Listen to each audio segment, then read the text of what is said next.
शांति के निकेतन शासनपति श्रमण भगवान महावीर स्वामी के पावन चरणारविंदों में हार्दिक भावना वंदन नमन। मेरे अंधेरे जीवन को रोशनी प्रदान करने वाले परम उपकारी आगम ज्ञान के भंडार आगम ज्ञाता आगम पुरुष जय शास्त्र रतन हिमाचल के श्री उपाध्याय भगवंत श्रद्धे गुरुदेव श्री जितेंद्र मुनि जी महाराज साहब के पावन चरण कमलों में हार्दिक भावना वंदन नमन। विराजमान तपस्वरत श्री प्रभु मुनि जी महाराज साहब के चरणों में वंदन। धर्म सभा में उपस्थित धर्म अनुरागियों, सुशीलवती माताओं एवं बहनों, असीम पुण्योदय से भाग्योदय से आप सबको संतों का समागम और वीतरागवाणी श्रवण करने का सुअवसर प्राप्त हो रहा है। श्रीमद् सूत्र 29वां अध्याय सम्यक्त पराक्रम सुनाना प्रारंभ किया है और आज का हमारा विषय मोक्ष जाने वाली आत्माओं के लिए, एटर्नल पीस शांति चाहने वाली आत्माओं के लिए तो परम हितकारी और अपनाने योग्य है। और दुनिया में जिनकी रहने की अभी तमन्ना है उनके लिए भी बहुत लंबे एक विजन से देखें तो उसके लिए भी बहुत हितकारी है। तो आज का प्रत्याख्यान है सहयोग प्रत्याख्यान। सहयोग का मतलब सहारा, सपोर्ट, लेने का, देने का नहीं बोला यहाँ। किसका प्रत्याख्यान? सहयोग लेने का प्रत्याख्यान। यदि कोई व्यक्ति सहयोग लेने का प्रत्याख्यान करता है कि मैं जो कुछ भी करूँगा अपने बल पराक्रम से करूँगा, मुझे अपना हर कार्य स्वयं करना, मुझे अपने कार्य की संपूर्णता के लिए किसी के भी सहयोग की अपेक्षा चाह राह नहीं हो, तो प्रभु ने कहा कि उस व्यक्ति को यदि शांति की तमन्ना है, जो चाहता है कि मुझे शाश्वत समाधि मिले, तो ऐसी आत्मा को इस प्रत्याख्यान का अभ्यास करना चाहिए। क्योंकि इसका जो लास्ट आउटपुट है वह है संयम में बहुलता, संवर में बहुलता और समाधि भाव उस व्यक्ति का बढ़ जाता है जो व्यक्ति सहयोग प्रत्याख्यान करता है। मगर दुनिया के धरातल पर देखे तो व्यक्ति कह सकता है कि हमारी दुनिया तो परस्परोपग्रहो जीवानाम इस सूत्र पे बेस्ड है कि एक दूसरे का उपग्रह करना मीन्स उपकार करना, सहयोग करना, सहयोग देना। तो सहयोग देना भी ज़रूरी है और सहयोग लेना भी ज़रूरी है। क्योंकि बहुत से काम ऐसे हैं जो व्यक्ति स्वयं अकेला करे तो उसको मानसिक चिंता, शारीरिक थकावट बढ़ने लग जाए, और जब वो कार्य सारे व्यवस्थित रूप से डिवाइड करके बाकियों से भी करवाता है और जो खुद से बनता है वो सारी फैमिली के लिए करता है, तो फैमिली बहुत अच्छे से चलती रहती। मगर यहाँ का जो दृष्टिकोण है सहयोग का प्रत्याख्यान, वो देखा जाए उन आत्माओं के लिए है जिनका अब बल पराक्रम भी जागृत है, जो इस सत्य को भी जान चुकी है कि आप अकेला अवतरे मरे अकेला होए, अर्थात खुद ब खुद मर जाएगा व्यक्ति। तो पता भी है कि एक दिन छोड़ कर के सब कुछ जाना ही है, मगर इतना कुछ जानने के बावजूद भी व्यक्ति शायद ये भूल जाता है कि जब मुझे जाना है तो मेरे साथ कोई नहीं जाएगा। किसी की अर्थी की उस संस्कार की यात्रा में शामिल होते हैं तो यही शब्द कहते हैं कि भाई बेचारा चला गया। मगर वो बेचारा हम बोल रहे हैं तो बेचारे का मतलब क्या है? बेचारा मतलब अब उसके पास कोई चारा नहीं था, मतलब मौत के साथ जाने के अलावा उसके पास कोई ऑप्शन और बाकी नहीं था। हम उसके लिए तो बोलते हैं बेचारा चला गया, मगर एक दिन आएगा जब हमें भी वो उसी बेचारी स्थिति में जाना पड़ेगा, जहाँ पर कोई भी हमें बचाने में समर्थ नहीं होगा। अर्थात जब पता है कि अकेले आए अकेले जाना, फिर एकत्व भाव का हम संवर्धन क्यों नहीं करते? हम एकत्व भाव को जिंदगी में अपनाने का प्रयास क्यों नहीं करते? और ध्यान देना, एकत्व भाव कब आता है? जब अन्यत्व भाव जागृत होता है। जब अन्यत्व भाव 12 भावनाओं में जब अन्यत्व भाव आता है, तब कौन सा भाव पुष्ट होता है? एकत्व भाव। अब अन्यत्व का मतलब मैं इनसे अन्य हूँ, इनसे न्यारा हूँ, और उस भावना से क्या भाव आया? फिर मैं कौन हूँ यदि इनसे न्यारा हूँ? तो शास्त्रों में आता है ईगो में सासो अप्पा नाण दंसण लक्षणों शेषा में बाहिरा भावा सव्य संजोग लक्षण। अर्थात ईगो में सासो अप्पा, एक मेरी आत्मा ही शाश्वत है। इसका मतलब ये नहीं है कि बाकियों की आत्मा अशाश्वत है, मेरी ही इमॉर्टल है, बाकियों की मॉर्टल है, ऐसा नहीं है। यहाँ कहने का अभिप्राय है जो आत्म द्रव्य है वो शाश्वत है। एगो में सासो अप्पा नाण दंसण लक्षणों, और उसके लक्षण कौन से हैं? लक्षण का मतलब वो विशेष गुण धर्म, जिन विशेष गुण धर्मों के कारण वो वस्तु वो पदार्थ बाकियों से जुदा, बाकियों से उसको डिफ्रेंशिएट किया जाता है, उस क्वालिटी का नाम है लक्षण। अब हम देखें आत्मा का लक्षण क्या है, तो कहा ईगो में सासो अप्पा नाण दंसण लक्षणों। इसके लक्षण, इसके विशेष, इसके मौलिक फंडामेंटल प्रॉपर्टीज जो गुण धर्म है वो कौन से है? ज्ञान और दर्शन, जानना और देखना। और आगे चले शेषा में बाहिरा भावा, जो बाकी शेष मीन्स इनसे जो अतिरिक्त है, इनसे एक्स्ट्रा वाले जितने भी भाव है वो सारे के सारे बाहर के मतलब जैसे बोलते ना घर के आदमी है ये बाहर के है, ये फैमिली वालों को बुलाया था जी हमने, इस बार बाहर वालों को इनवाइट नहीं किया। इसी प्रकार हमें इस इक्वेशन को अपनी आत्मा का साथ भी सेट करके देखना है कि आत्मा का अपना कौन है। आत्मा का अपना भाव तो है ज्ञान और दर्शन, बाकी इनसे अलावा जितने भी भाव आते हैं, कषाय आते हैं, क्रोध आता है, मान आता है, माया आता है, लोभ आता है, यहाँ जितने भी दुनिया के रिलेशन है वो सारे के सारे क्या है? बाहर के भाव। मतलब वो आत्मा का स्वभाव नहीं है बल्कि पर भाव। शीशा में बाहिरा भावा सव्य संयोग लक्षणा, और वो सारे के सारे संयोग धर्मा है। संयोग का मतलब जुड़े हुए हैं, मगर ध्यान देना है अभी मैं इस पार्ट पे बैठा हूँ, आसन बिछाया है, इसके ऊपर मेरी बॉडी में मेरी आत्मा, मगर प्रवचन देने के बाद मुझे यहाँ से क्या करना पड़ेगा? उठना पड़ेगा। ये तो नहीं मैं यहीं बैठा रहूँ, मुझे और भी कार्य करने हैं।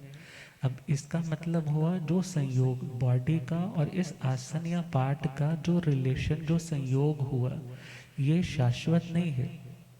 क्यों? क्योंकि जितने भी दुनिया में संयोग रहते हैं वे सारे के सारे वियोग धर्म है। जिस दिन किसी भी चीज़ से आपका संयोग मिलना, जुड़ना, रिलेट होना स्टार्ट होता है, उसी दिन से वो दिन की घड़ियां शुरू हो जाती हैं, जिसको बोलो वो काउंटडाउन शुरू हो जाता है कि अब ये दिन भी आएगा जब आपको ड्रिफ्ट अपार्ट इस चीज़ से दूर भी जाना पड़ेगा। अर्थात दुनिया के बाकी जितने भी भाव है वो सारे के सारे संयोग धर्म है, और संयोग मतलब वियोग धर्म है। मगर जो अपना है, जो शाश्वत है, जो परमानेंट हमेशा साथ रहने वाला भाव है, वह है मात्र जानना और देखना। तो जिस आत्मा को इस सत्य के ऊपर इतनी गहरी निष्ठा, इतना गहरा विश्वास, इतनी डेडिकेशन, इतना समर्पण आ जाता है, वही आत्मा प्रयास करती है कि मैं इतना कुछ अनाउंस करता हूँ कि अकेली आत्मा अकेली आती है, अकेली जाती है, फिर मैं दूसरों के सहयोग की अपेक्षा, डिज़ायर क्यों महसूस करता। तो जिन आत्माओं को उस सत्य तक पहुंचने की ख्वाहिश है, फिर वो आत्माएं सहयोग का भी पच्चखान, उसका भी त्याग करने लग जाती। चूर्णियों में आता है कि जब प्रभु महावीर स्वामी ने दीक्षा ग्रहण की, और दीक्षा के साथ ही प्रभु ने क्या भावना भाई, क्या अभिग्रह किया, श्रीमद् आचार्य जी सूत्र के द्वितीय स्कंद में आता है कि मेरी साधना के मार्ग में जितने भी परिशह आएंगे, कष्ट आएंगे, मैं उनको शांति से सहूँगा, उनका प्रतिकार नहीं करूँगा, मीन्स उनको मैं अपोज नहीं करूँगा, रिफ्यूट नहीं करूँगा, धकेलूँगा नहीं कि आगे पोस्टपोन कर दो, मगर मैं उन हर कर्म के आने वाले फल को शांतिपूर्वक एक्सेप्ट करूँगा। मैंने इनवाइट किया है तो मुझे ही उसका भुगतान करना है, अर्थात मैं किसी भी शक्ति का प्रयोग या किसी भी देव का सहयोग नहीं लूँगा कर्म काटने के लिए। और चूड़ियों में स्टोरी आती है कि जब वो स्टार्टिंग में ही प्रभु ध्यान में मगन थे और एक ग्वाला आकर के बोलता है कि मेरी इन गायों का क्या रखना, ध्यान रखना, मेरे पशुओं का, बैलों का। अब वो तो चला गया और इधर भगवान तो अपनी साधना में है, वो इसलिए तो यहाँ दीक्षित नहीं ना हुए कि मुझे लोगों की इन चीज़ों का ध्यान रखना है। अब जैसे वो लौटा, देखा कि मेरे बैल वहाँ पर नहीं है, चिल्लाने लगा कि मैंने तुम्हें बोला था, ड्यूटी दी थी, तुमने कहाँ मेरे बैल गुम कर दिए। मगर भगवान तो शांत है। तो उसी टाइम वो उसके पास जो चाबुक, जो रस्सी उन पशुओं को हाँकने के लिए है, उसी से प्रहार करने लगा। तो उसी टाइम स्वधर्मेंद्र महाराज कहते हैं, वो इंद्र महाराज आते हैं और आते सारे उसका हाथ स्तंभित कर देते हैं कि मार ना सके। और प्रभु से गुजारिश की कि प्रभु मैं आपके श्री चरणों में सिद्धार्थ नाम का ये व्यंत्र देव छोड़ रहा हूँ आपकी सेवा में। क्यों छोड़ रहा हो कि अरे आप तो साधना करने जा रहे हो, बार बार ऐसे कष्ट आएंगे तो आपका ध्यान डिस्ट्रैक्ट होता रहेगा, आप डिस्टर्ब होते रहेंगे। आप शांति से साधना करने के लिए आए हैं तो I am ready to give you support. मगर उन्होंने क्या बोला कि आज तक किसी भी आत्मा ने, तीर्थंकर आत्मा ने, यदि किसी ने भी आज तक केवल ज्ञान पाया तो किसी के सहयोग से नहीं पाया। अपने कर्म यदि स्वयं बांधे हैं तो उन कर्मों को काटना, बंधनों को खोलना, वो स्वयं आत्मा की अपनी जिम्मेदारी। अप्पा कत्ता विकत्ताय सुहाणय दुहाणय अप्पा मित्तं अमित्तं च सुपठ्य दुपठ्य। आत्मा स्वयं ही अपना मित्र है और स्वयं ही अपना शत्रु है। और यदि सही रास्ता सिलेक्ट करता है तो वो अपनी मंजिल से जुड़ जाता है, और यदि गलत ट्रैक पे चलता है तो मंजिल से दूर और परेशानी का सामना करता है। हेल्थ वाइज देखे, जिस व्यक्ति को सपोज कोई ऐसी प्रॉब्लम है, डायबिटीज़ ले लो। अब डायबिटीज़ है, मालूम भी है कि मीठा खाने से क्या होगा, शुगर मेरी बढ़ जाएगी, मगर जानते हुए भी वो शुगर की इनटेक बढ़ा रहा है, मिठाइयों पे मिठाइयाँ खा रहा है। तो वो व्यक्ति अपना मित्र है या शत्रु है? सामने वाला तुम्हें फोर्स कर सकता है, तुम्हें कह सकता है कि तुम ये चीज़ ले लो, मगर तुम्हें देखना है कि तुम्हारे लिए वो अच्छी है या बुरी। और यदि उसको रिसीव करके ग्रहण इनटेक किया जा रहा है तो तुम अपने शत्रु हो गए। और यदि तुम कहीं पे गए तो उन्होंने बोला चलो मिठाई नहीं खानी, हमने तो करेले का जूस भी बनाया है। अब जैसे वो उसने सुना, कहने लगा हाँ भले बिना मन के लूँ मगर मेरे लिए बेनिफिशियल है, हेल्थ वाइज अच्छा है। इसी प्रकार धर्म का मार्ग कड़वा लगेगा, रूखा लगेगा, नीरस सा लगेगा, मगर जो उसे आत्मा के लिए बेनिफिशियल समझ करके उसको फॉलो कर रहा है तो उस व्यक्ति को आने वाला एंड रिजल्ट, उसका आउटपुट, उसका परिणाम अच्छा ही मिलने वाला है। तो जो जानता है स्वयं कर्म बंधा स्वयं फल भोगना, फिर मैं किसी का सहयोग क्यों लूँ। और जिन आत्माओं ने ऐसी भावना भाई है कि अप्पा तुमम मित्तम किम बहिया मित्तम इच्छसि, श्रीमद् आचार्य सूत्र में ये कोटेशन आती है, हे आत्मा तुम स्वयं अपने मित्र हो, अपने मित्र तुम स्वयं हो। किम बहिया मित्रम इच्छसि, तुम बाहर किस मित्र की खोज तलाश कर रहे हो कि वो मेरा मित्र बनेगा। अर्थात यदि मित्र है तो वो भी अंदर है, और यदि शत्रु है तो वो भी अंदर है। यदि राम है तो वो भी अंदर है, और यदि रावण है वो भी अंदर है। मगर डिपेंड करता है कि हम किसको डाइट दे रहे हैं, हम किसको फीड कर रहे हैं, राम को या रावण को। यदि राम की डाइट अच्छी है, उसके न्यूट्रिएंट्स वैल्यूज़ का पूरा ध्यान रखा जा रहा है, तो वो जब कभी युद्ध होगा तो रावण को पराजित कर देगा। और अदरवाइज रावण को डाइट ज़्यादा दी है तो समय आने पे हमारे राम जी क्या हो जाएंगे, हार जाएंगे। तो राम मतलब आत्मा का स्वभाव, आत्मा का निश्चय स्वरूप। और विभाव दशा क्या है, विभाव दशा है रावण के समान। और यदि विभाव दशा को बढ़ाया है तो ध्यान देना, हमारी आत्मा कभी भी विजय नहीं हो पाएगी, कर्मों के संग्राम में कभी जीत नहीं पाएगी। इसलिए प्रभु उसके सामने प्रश्न आया कि हे भंते सहाय पच्च खाणे नंग भंते जीवे किम जणे, कि हे प्रभु यदि कोई व्यक्ति सहयोग लेना, सपोर्ट लेना, किसी से सहारा लेना, इन चीज़ों का त्याग कर देता है कि मैं किसी से कोई सहारा नहीं लूँगा, तो उसे क्या मिलेगा। तो उसका आंसर प्रभु ने दिया, सहाय पच्च खाणेन एक ही भावम जड़े। सहायता का पच्च खान करने से आत्मा में एक ही भाव, एक ही भाव का मतलब मैं अकेला हूँ, मैं अकेला हूँ, इस भावना में बल आता है।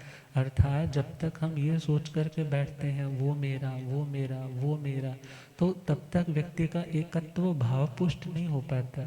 और जिस दिन सपोज आपने एक दिन के लिए पच्चा खान ले लिया कि आज मैं अपना पानी खुद उठाऊंगा, मैं अपने बर्तन खुद साफ करूंगा, अपना भोजन खुद प्रिपेयर करूंगा, अपने कपड़े खुद उठाऊंगा, सारे काम जस्ट फॉर वन डे।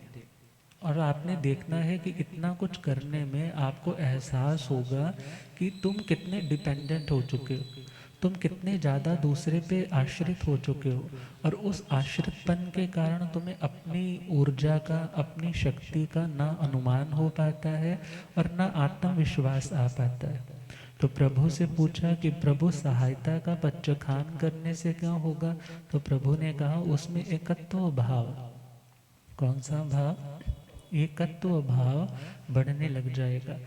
और ध्यान देना है, जब अन्यत्व भाव आएगा तो एकत्व भाव आएगा। कौन सा भाव, अन्यत्व भाव। अन्यत्व भाव मतलब जब तुमने बाकियों से खुद को डिटैच कर लिया, उनसे खुद को अलग कर लिया, तो उससे फिर उसके बाद क्या बचा, तुम खुद बचे ना। जो जो पराया है उन सबको तुमने क्या कर दिया, छोड़ दिया। तो उसके बाद कौन शेष रहा, जो शेष रहा वो तुम्हारा है, और जो शेष रहा है वही तुम्हारे साथ चलने वाला। तो उस भावना का देखा जाए बल बढ़ेगा, तुम जान पाओगे कि तुम एकत्व स्वरूप आत्मा हो, अनंत ज्ञान अनंत दर्शन से परिपूर्ण।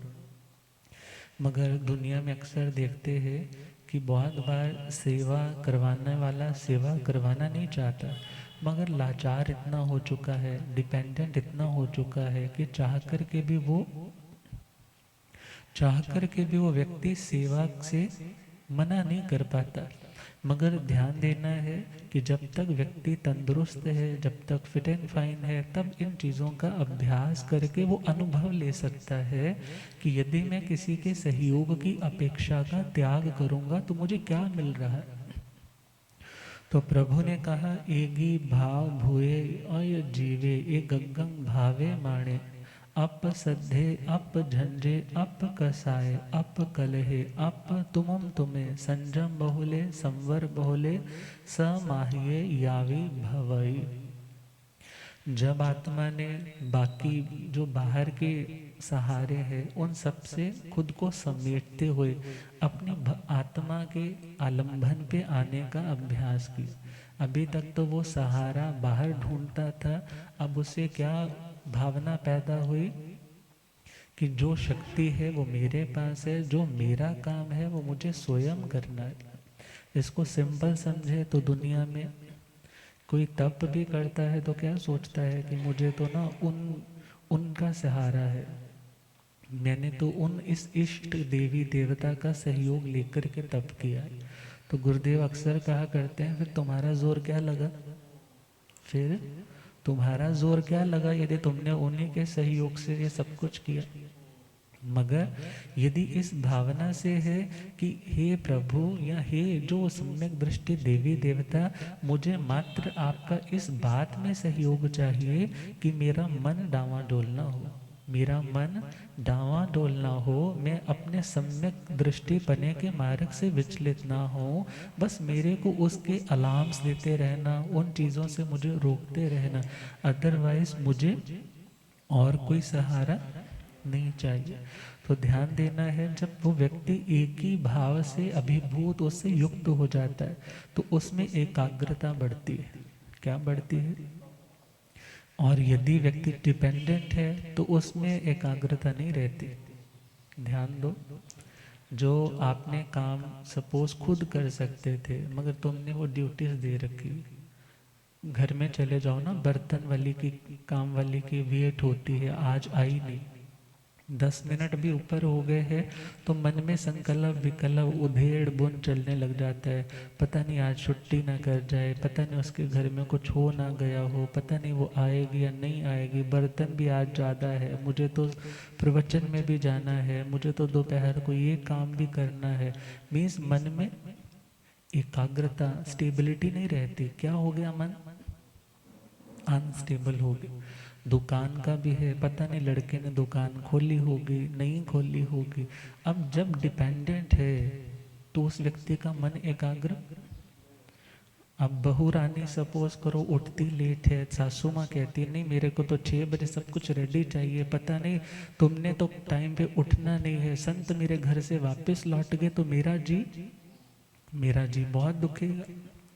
अब विचार करना है, यदि वो व्यक्ति डिपेंडेंट है, क्योंकि घर की सारी चर्या को बनाए रखने के लिए, व्यवस्थित करने के लिए घर में तो भोजन बनना ही है, मगर सासू माँ की क्या भावना है कि टाइम पे बन जाए।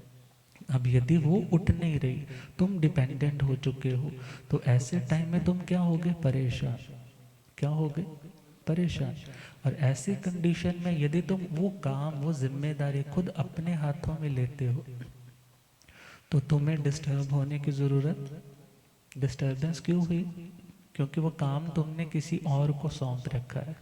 ये तो एक जस्ट प्रैक्टिकल सा एग्जाम्पल है। दुनिया में कोई भी आप चीज़ देख लीजिए, जहाँ पर तुम किसी पे डिपेंडेंट, आश्रित होने लगते हो तो तुम्हारी स्टेबिलिटी कम होने लग जाती है।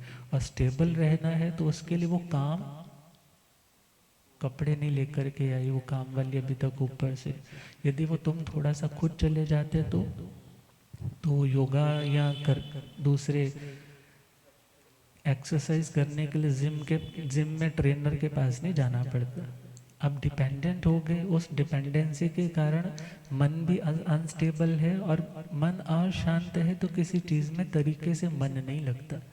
तो प्रभु ने कहा कि उस व्यक्ति का एकाग्रता का, कंसंट्रेशन का, स्टेबिलिटी का ग्राफ बढ़ता चला जाता है, जो व्यक्ति अपना काम स्वयं करने का प्रयास करता है। भले ये बातें उस व्यक्ति के लिए है जो एकल विहार प्रतिमा की आराधना करेगा। जो किसकी आराधना करेगा? एकल विहार प्रतिमा की, संघ के, गण के, किसी साधु सती से कोई सहयोग नहीं लेगा। मगर यदि हम इसको आज के टाइम में रेलेवेंसी देखें कि ये आज के टाइम में प्रैक्टिकल कैसे हो, क्योंकि एकल विहार प्रतिमा तो निषिद्ध है आज के टाइम में, तो शास्त्रीय प्रभु की आज्ञा भी नहीं है शास्त्रों के अकॉर्डिंगली कि अकेला विहार करे। तो ऐसे टाइम में जो प्रैक्टिकली इसकी प्रैक्टिस हो सकती है वह यह है, अपना कार्य स्वयं करने का अभ्यास किया जाए और उससे एकाग्रता बढ़ेगी। और अगला पॉइंट दिया है अपसद्धे। अपसध्य का मतलब फिर उस व्यक्ति को ज़्यादा बोलने की ज़रूरत नहीं पड़ेगी। व्यक्ति को बोलना क्यों पड़ता है? बोलते जी सामने वाले को काम समझाना पड़ता है, ये करो वो करो ये करो, और उस बोल चाल में कई बार किसी को कोई चीज़ माइंड हो जाती है, और जब माइंड कर जाता है तो वो कहता है मेरे को बोलते रहते हो, उसको तो बोलते। अब इसके बाद एक श्रृंखला शुरू हो जाती, अप झंझे। प्रभु कहते हैं जब तुमने बोलना कम कर दिया, क्यों? क्योंकि अपना काम तुम स्वयं कर रहे हो, तो तुम्हें किसी को बोलने की ज़रूरत नहीं है। अब जब तुमने बोलना कम किया तो उससे अगला सेकंड पॉइंट तुम्हें कौन सा मिला? अप झंझे। अप झंझे का मतलब फिर शोर नहीं होगा। परिवार में शोर कब होता है? तूने ये नहीं किया, तूने ये नहीं किया। मगर अब वो अपना काम तुमने स्वयं अपने हाथों में लिया, तुमने कहा मुझे किसी से कोई लेना देना। जैसे शास्त्रों में गर्ग आचार्य का आता है, उनके जो 500 शिष्य थे सारे के सारे निकम्मे। गुरु कहते हैं बेटा जाकर के ये वस्तु वहाँ श्राविका के घर से ले आ। गुरु जी वो तो घर पे मिलेगी नहीं, वो तो घर पे मिलेगी नहीं, और वो तो आपकी भगत है ना, आपको ही चीज़ बहराएगी, हमें तो वो चीज़। अब ऐसे बहाने लगा लगा करके हर चीज़ से वो मना कर देते। अब वो गुरु ने देखा कि कोई भी काम कहता हूँ कि शास्त्र स्वाध्याय कर लो, कहते आप पढ़े लिखे हो, हमें क्या ज़रूरत है पढ़ने की, घर में तो एक ही सूर्य आकाश में बहुत होता है। मगर गुरु कहते हैं आज तो मैं जीवित हूँ, कल को कुछ हो गया तो कौन संभालेगा तुम्हें? संघ में बिना स्वाध्याय के तुम्हारी कदर नहीं होगी, तुम चारित्र कैसे पालोगे जब स्वाध्याय नहीं होगा? मगर वो हर चीज़ को इग्नोर करते। तो गुरु ने देखा बुरा तो ना साथी ना चेला भला, बुरे साथियों से अकेला भला। उन सबको छोड़ करके क्या हो गए? अकेले विहार कर दिया। और ऐसे ही हम कालकाचार्य जी का सुनते हैं, जब उनके शिष्य भी इसी प्रकार वो कहते हैं कि स्वाध्याय कर लो, गुरु जी आप बहुश्रुत हो, आपके रहते हमें क्या ज़रूरत है। तो गुरु ने देखा कि इनको तभी अकल आएगी जब मैं इनको छोड़ करके, घरों में होता है ना बहुत बार पत्नियां घर वाले को चेतावनियां देती, अजी मैं हूँ जो निभा रही हूँ, मेरे को कुछ हो गया ना तुम्हारा घर बर्बाद हो जाएगा। अब मानो उस गुरु ने भी क्या सोचा कि मैं हूँ तो इसलिए सारे निश्चिंत से होकर बैठे। तो उनको छोड़ करके वो अपने पौत्र जो शिष्य थे सागर मुनिराज, उनके पास पहुँच जाते हैं। भले वो ढूंढते ढूंढते उनके पास आते हैं, क्षमा याचना करके स्वाध्याय करने की प्रेरणा भी लेते। अब इसी के साथ साथ हम चले नमी महाराज। नमी महाराज का हम सुनते हैं ना कि उन्हें वैराग्य कैसे हुआ था? कंगनों की ध्वनि से शोर हो रहा था। जहाँ 2 या 100 है वहाँ क्या होगी? खनखनाहट, वहाँ शोर होगा। मगर जहाँ अकेला एक कंगन है वहाँ कोई शोर नहीं। तो ध्यान देना, जो एकत्व भाव है मात्र आत्मा का, जानना और देखना, जस्ट लाइक एन ऑब्जर्वर, तो वहाँ पर कोई शोर नहीं होता, वहाँ कोई डिस्टर्बेंस नहीं होता। मगर जब इस एक आत्मा के साथ राग आ गया तो शोर होगा, जब एक आत्मा के साथ द्वेष आ गया तो शोर होगा, टर्माइल होगा, डिस्टर्बेंस होगी। मगर उस डिस्टर्बेंस को दूर करने के लिए आत्मा को क्या सोचना? ये पराया भाव है, ये पर भाव है, ये बाहर का भाव है, एकत्व भाव तो मेरी आत्मा का मेरे पास है, मुझे डिस्टर्ब नहीं होना। सिचुएशन बाहर वर्स्ट हुई है, मुझे उसे मन से लगाकर, दिल से लगाकर, भीतर की शांति को डिस्टर्ब नहीं करना। अब इस चीज़ का अभ्यास, ये सुन लिया ना, सुनने के बाद इसकी प्रैक्टिस करो बार बार। सिचुएशन आएंगी, बार बार आएंगी, तो बार बार खुद को समझाना होगा। जैसे बार बार प्यास लगती है तो बार बार पानी का गिलास उठा के पानी पीते हो, भूख लगती है तो बार बार भोजन करते हो। ऐसे ही बार बार जिंदगी में प्रॉब्लम आती है तो बार बार इन चीज़ों को सल्यूशन के रूप में यूज़ करना होगा। तो प्रभु ने कहा जिसमें एकाग्रता आती है फिर वो व्यक्ति ज़्यादा बोलता नहीं। क्यों? क्योंकि उसे पता है मुझे अपना काम स्वयं करना है। सेकेंड पॉइंट, फिर अप झंझे। झंझे का मतलब है वो फिर किसी पे खींचता नहीं है। इरिटेशन क्यों होती है? हम इरिटेट हो जाते हैं। क्यों इरिटेट होते हैं? वो व्यर्थ में सपोज टाइम पास कर रहा है तो हमें होता है कुछ काम कर ले, मगर अब उसे क्या लगता है कि जो करेगा सो भरेगा। तू क्यों भया उदास, तुझे को चिंता करने की ज़रूरत नहीं है। और अगला पॉइंट है अप कसाए, उसके जो कषाय है वो भी अलप होने लग जाते हैं। अलप का दो अर्थ आते हैं। अलप का एक मीनिंग है कम होना, और अलप का दूसरा मतलब है टोटल, वो निग्लिजिबल, टोटल जीरो लाइन पे आ जाते हैं, बिल्कुल ख़त्म होने लग जाते हैं। अर्थात जिस व्यक्ति ने स्वयं अपना काम करने का नियम लिया, किसी के सहयोग लेने का त्याग किया, उसकी स्टेबिलिटी बढ़ी, उसको बोलने की ज़्यादा ज़रूरत नहीं, वो मौन व्रत धारण कर सकता है। और फिर उस व्यक्ति को किसी पर खिंचने की भी खिंचने की जरूरत नहीं पड़ेगी। अगला पॉइंट दिया है कि फिर वो व्यक्ति अलप कषाय वाला, उसमें क्रोध नहीं बढ़ेगा। क्रोध क्यों होता है? जब हमारा एक्सपेक्टेड चीज़ को सामने वाला इग्नोर कर देता है। हम चाहते हैं ऐसा हो, हमारी अपेक्षा, हमारी मानसिकता है वो ऐसा करे, उसने नहीं किया, तो मन में क्या आ जाता है?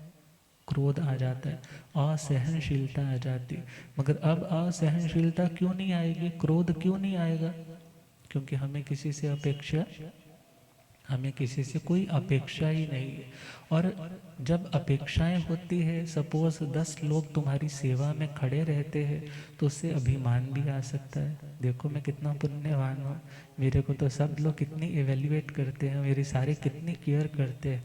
मगर जब तुमने इस आइडिया को ड्रॉप कर दिया कि मुझे किसी से अपेक्षा रखनी नहीं, मुझे किसी का सहयोग लेना ही नहीं, तो फिर यदि सपोज 10 लोग तुम्हारे इर्द गिर्द खड़े भी है ना, तो तुम्हें क्या भावना रहती है कि हाँ ये अपना कर्तव्य निभा रहे हैं, मगर मुझे इनसे कोई लेना देना नहीं है। और ना माया का भाव आता है कि ये व्यक्ति मेरा हो जाए या ये व्यक्ति मेरी सेवा करे, उसके लिए कोई छल प्रपंच नहीं रचता। अर्थात यदि मन में आ जाए कि ये व्यक्ति उसको ज़्यादा तवज्जो देता है, ये मेरे साथ जुड़ जाए, ये क्षेत्र उस गुरु के साथ ज़्यादा जुड़ गया है, ये क्षेत्र मेरे पास होना चाहिए, तो वो व्यक्ति फिर माया का सहारा लेगा। मगर जिसके मन में सरलता है, जो सोचता है कौन किसका है, कौन किसके साथ आया, कौन किसके साथ जाएगा, इसलिए धीरे धीरे उस व्यक्ति के कषाय भी बंद होने लग पड़े, लोभ भी कम होने लग पड़ा। तो प्रभु ने कहा कि तुम्हारा मन जो अंदर से मलिन होता रहता था बार बार बार बार, वो शांत होने लगा, वो प्योर होने लग जाएगा। अब कल है, जब तक तुम दूसरों से सहयोग की अपेक्षा रखते थे, वो हेल्प करेगा, वो मेरी ज़रूरत पड़ने पे मेरे काम आएगा, सपोज वो नहीं भी आया, तुमने क्यों अपेक्षा छोड़ दी ना, तो तुम्हारा उससे झगड़ा नहीं होगा। झगड़ा क्यों होता है? झगड़ा क्यों होता है घरों में भी? बेसिक रीज़न क्या है झगड़े का? कि मैंने तेरे लिए इतना किया था, जब टाइम आया तो तुमने मेरे लिए कुछ भी नहीं किया। हाँ, भाई भाई के साथ झगड़ा हो जाता है, क्यों हो जाता है? कि मैंने तो तेरे लिए इतना किया और जब मेरी बारी आई तो तुमने मेरे को बिल्कुल दूर से मक्खी की तरह निकाल करके फेंक दिया, तो उसके साथ वो बोलना भी बंद कर देते हैं। तो प्रभु कहते हैं जिसको किसी से कोई अपेक्षा ही नहीं है, तो फिर वो किसी से झगड़ता भी नहीं। अब देखो ना, अकेला होगा, अकेला व्यक्ति किससे लड़ेगा? अकेला व्यक्ति किससे लड़ेगा? और कहा जाता है एक तरफा युद्ध कितनी देर चलेगा? सपोज तुम पिस्टल उठा करके, तलवार लेकर के ऐसे ऐसे मार रहे हो, सामने कोई है ही नहीं, किससे लड़ोगे? मीन्स जिस व्यक्ति ने खुद को दुनिया से न्यारा कर लिया, अलग कर लिया, अपने कार्य को स्वयं निष्पन्न करने का, कंप्लीट करने का मन में संकल्प ले लिया, तो फिर उस व्यक्ति का किसी के साथ झगड़ा, कलह, कलह का मतलब, कलह भी तो पाप आता है ना, 18 प्रकार के पाप स्थानों में। कलह का मतलब, कल बोलते हैं मधुरता को। कभी किसी ने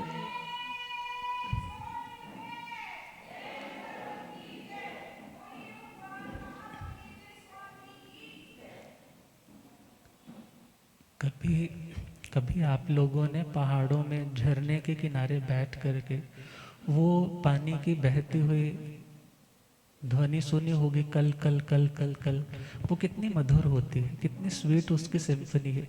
इवन जो लोग डिप्रेशन में चले जाते हैं, जो लोग मेंटली डिरेंज्ड हो जाते हैं, डॉक्टर्स लोग उन्हें फिर मेडिटेशन करने के लिए ऐसे साउंड्स का, ऐसे सिम्फनीज का सहारा लेने का उन्हें सजेशंस देते हैं कि तुम ऐसी ध्वनि जो रिकॉर्डिंग्स में है उसे लगा कर के मेडिटेट करो। तो खैर हम शब्द समझ रहे हैं, कलह। कल का मतलब क्या है? मधुरता। और ह का मतलब हंती, जो मधुरता को नष्ट कर दे, उसका नाम है कलह। जब लड़ाई झगड़ा होता है तो तुम कितने भी भले आज तक बहुत स्वीटनेस के साथ बोलते थे, बहुत प्यार से बोलते थे, मगर जब झगड़ा होता है तो, झगड़ा होता है तो सिंपल लैंग्वेज में बोले ना, लता मंगेशकर की आवाज़ फिर अमरीश पुरी की हो जाती है। हो जाती कि नहीं हो जाती? बहुत स्वीटनेस के साथ आज तक तो बोल रहे थे हर किसी के साथ, मगर जब झगड़ा होता है तो तुम उसकी शॉर्ट भी पकड़ोगे, उसको मारने के लिए भी भागोगे, चिल्लाओगे। तो उस टाइम तुम्हारी वॉइस में स्वीटनेस, कभी कस्टमर केयर पे जब आपने फ़ोन लगा करके पूछा होगा कि ये चीज़ कैसे है, तो कस्टमर केयर वाले बड़े प्यार से आंसर करते। तुमने 10 बार भी वो चीज़ पूछी तो बोलेंगे जी sir, okay sir, we will give you the answer, तो वो प्यार से बात करेंगे। मगर वहाँ पर ये नहीं है कि तुम्हारे साथ तू मैं करने लग जाए। अब विचार करो, हम दुनिया में है तो झगड़ा करेंगे तो उसके संस्कार दूसरे के ऊपर भी पड़ेंगे, हमारी आत्मा तो मलिन होगी ही होगी। सामने वाला स्टेबल माइंडेड नहीं है, सामने वाला वीतराग मार्ग को जानने वाला नहीं है, तो उसके मन में वैर की गांठ बंधेगी, और जब तक उसका बदला ना चुकाया जाए तो उसकी आत्मा को शांति नहीं पड़ेगी। तो प्रभु ने कहा, जब तुम्हें किसी से अपेक्षा ही नहीं है तो तुम्हें किसी से झगड़ने की भी नौबत नहीं आएगी। अब अगला पॉइंट है अप तुमम तुम्हें। अप तुमम तुम्हें में का मतलब है, जो व्यक्ति कहते हैं ना तू मैं, एक सीरियल आता था ना तू मैं सास बहू का। अब वो तू मैं का मतलब क्या हुआ?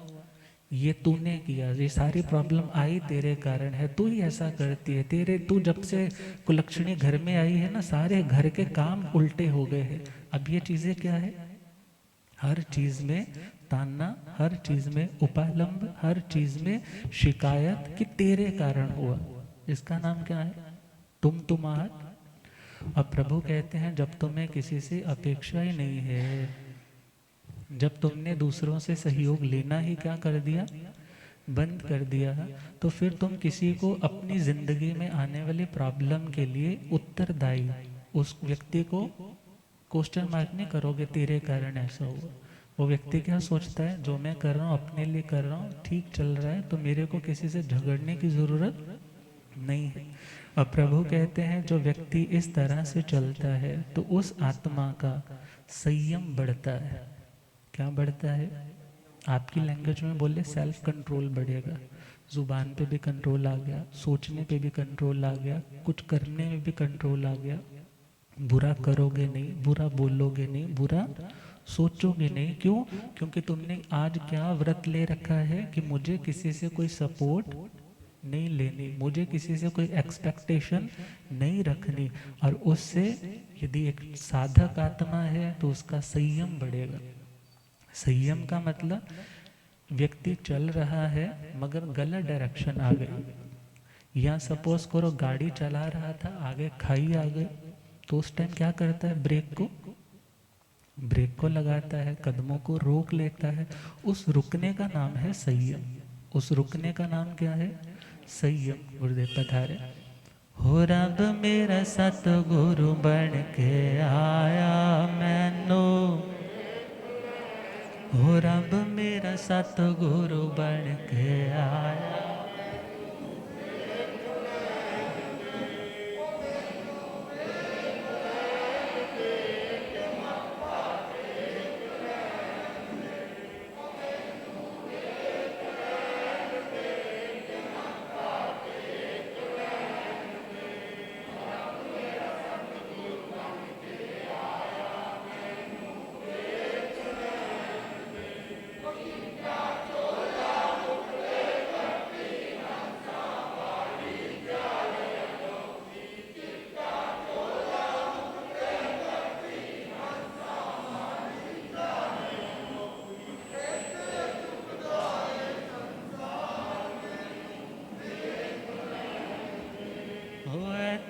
चुकला है संसार। हो रब मेरा सतगुरु बन के आया मैनू, हो मैनू वेख लैण दे के मत्था टेक लैण दे। ओ मैनू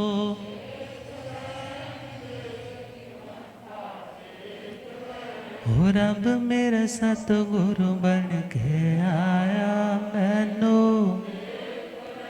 हो पौंदे पौंदे पानी देंदा सुके बूटे हरे कर देंदा।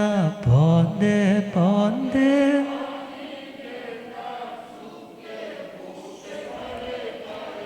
हो केड़ा माली बन के आया मैनू वेख लैण दे। हो केड़ा माली बन के आया, हो रब मेरा सतगुरु बन के आया मैनू, हो रब मेरा सतगुरु बन के आया मैनू। भूलियागम ज्ञाता आगम पुरजन शास्त्र धन हिमाचल केसरी उपाध्याय भगवंत श्रद्धे गुरुदेव श्री जितेंद्र मुनि जी। तो जो व्यक्ति सहयोग लेना, बाहर से सहयोग लेना बंद करेगा, प्रभु कहते हैं उसका संयम बढ़ेगा। संयम का मतलब जो आज तक अपने मर्यादा से बाहर जाने के प्रयास हो रहे थे वो रुक जाएंगे, नुकसान हो रहा था वो रुक जाएगा। और दूसरा पॉइंट दिया है संवर बहुले, उसका संवर बढ़ेगा। संयम का मतलब हुआ आगे बढ़ रहा था कदमों को रोकना, वो संयम हुआ। संवर का मतलब कोई चीज आ रही थी उसके आने के मार्ग को रोकना, उसके आने के मार्ग को रोकना, उसका संवर बढ़ेगा। मीन्स जो बुरी चीज आ रही थी, जो मन में इरिटेशन कषाय ये आने लग रहे थे, उनका रास्ता क्या हो गया, बंद हो गया। अब प्रभु कहते हैं समाहिये यावी भवई, वो ऐसी आत्मा समाधिवंत हो जाती है। समाधि का मतलब सम्यक आधीयन्ते मना इंद्रियाणि यस्मिन सा समाधि, जिस स्थिति में आकर के मन और इंद्रियां स्टेबल हो जाएं, बाहर की ओर नहीं भीतर की ओर आकर के स्थिर हो जाएं। जैसे कछुआ जिसके पैर हाथ बाहर थे, उन सबको अपनी अंदर की ओर संकोच कर ले, और उस स्थिति का नाम है समाधि की स्थिति। एक्सट्रोवर्ट नहीं रहे, इंट्रोवर्ट हो गए, जो है वो भीतर है, इस भावना से ओतप्रोत हो गए। तो ऐसी आत्मा को प्रभु कहते हैं ना तो ज़्यादा बोलने की ज़रूरत पड़ती है, क्योंकि बोलना क्यों पड़ता है, बोलते हैं ना लिंक्स बनाने के लिए, सोशल नेटवर्क को स्ट्रॉन्ग करने के लिए, मगर उसको किसी से काम ही नहीं है। जब काम ही नहीं है तो फिर वो व्यक्ति किसी से ज़्यादा बोलेगा नहीं। अब किसी से अपेक्षा नहीं है तो खिजेगा नहीं, अब खिजेगा नहीं तो मन में कषाय नहीं आएंगे, कषाय नहीं आएंगे तो लड़ेगा भी नहीं, क्योंकि लड़ना एक प्रैक्टिकल उसकी मैनिफेस्टेशन है उसकी इमोशन की। लड़ता कब है व्यक्ति, जब अंदर उसके घुटन होती है, अंदर ही अंदर जब कंट्रोल करना मुश्किल हो जाता है तब वो बस्ट आउट होता है। तो उसके कषाय भी कम हुए, कलह लड़ना झगड़ना भी कम हुआ, और तू मैं भी उसकी कम होने लग पड़ी। संयम बढ़ेगा, संवर बढ़ेगा, समाधि का भाव बढ़ेगा। तो बड़े प्रेम से गुनगुनाएंगे। जिनको भरोसा खुद पे वो शांत और मगन है, जिनको भरोसा खुद पे वो शांत और मगन, समभाव से विचरते मुक्ति की बस लगन है। हो समभाव से विचरते मुक्ति की बस लगन, सेवा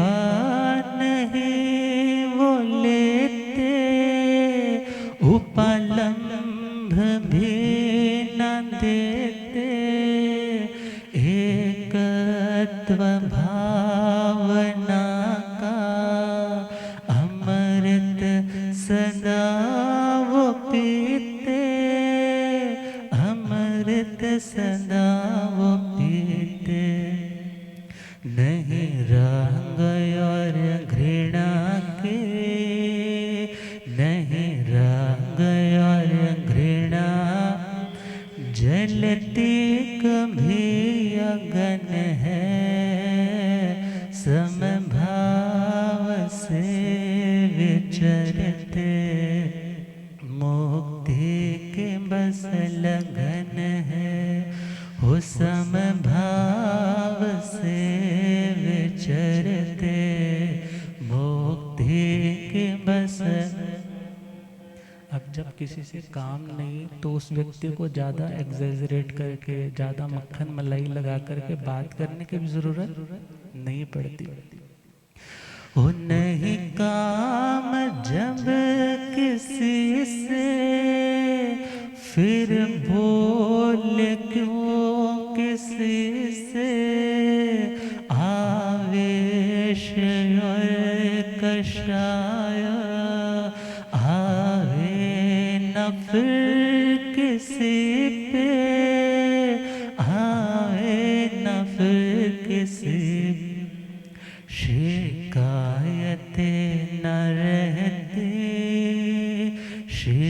शिकायतें न रहती, झगड़े की ना अगन है, समभाव से विचरते, मुक्ति के बस लगन है, समभाव से विचरते, मुक्ति के बस लगन।